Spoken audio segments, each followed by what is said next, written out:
आज जानकी नवमी है, श्री जानकी जी का प्राकट्य कैसे हुआ? विदेहराज जनक जी एक छत्र सम्राट थे और उनका साम्राज्य जहां तक फैला था वहां तक साम्राज्य में भुखमरी होने लगी, अन्न प्रकट नहीं हो रहा था। स्थिति ये हो गई कि जनमानस मरने लग गए थे, किसी को भी अन्न जल की प्राप्ति नहीं हो रही थी, वर्षों से वर्षा नहीं हुई थी। तब राजा ने अनेक प्रयत्न किए, अनेक प्रयास किए, कैसे भी करके भूमि उपजाऊ हो जाए, लेकिन भूमि उपजाऊ नहीं हो रही थी। तब श्री जनक जी महाराज ने ब्राह्मण देवता और गुरुजनों को आमंत्रित करके, संतों से बैठ करके, ब्राह्मणों से बैठ करके, वेदज्ञों से बैठ करके इसका समाधान पूछा।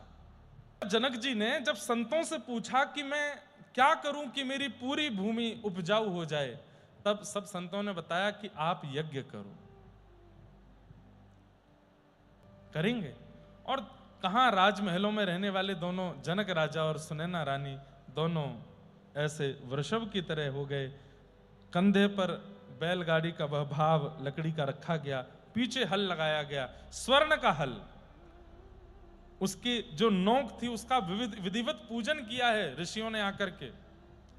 और राजा रानी दोनों बिल्कुल सामान्य वेशभूषा में और स्वर्ण के उस लकड़ को अपने कंधे पर लेकर के वृषभ बन करके पीछे हल लगा करके जब चले हैं, आधी से ज्यादा भूमि को ऐसे ही जोता, घुटने छिल गए, रक्त प्रवाह हो रहा है, हाथ छिल गए, रक्त प्रवाह हो रहा है। तभी एक जगह जाकर के वो हल की नोक रुक गई। आपने खूब प्रयास किया लेकिन वो ना आगे जा पा रहे हैं ना पीछे हो पा रहे हैं।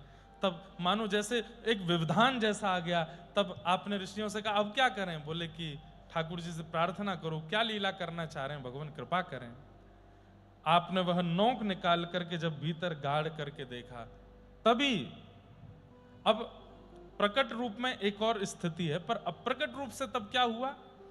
बोले सुंदर स्वर्ण मंडित एक आसन प्रकट हुआ।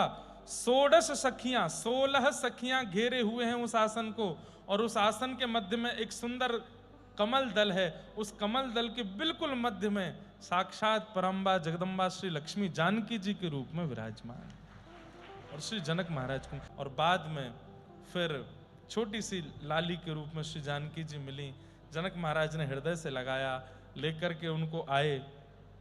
बाहर देखा तो मेघमालाओं ने आकर के पूरे नगर को आच्छादित कर दिया। जम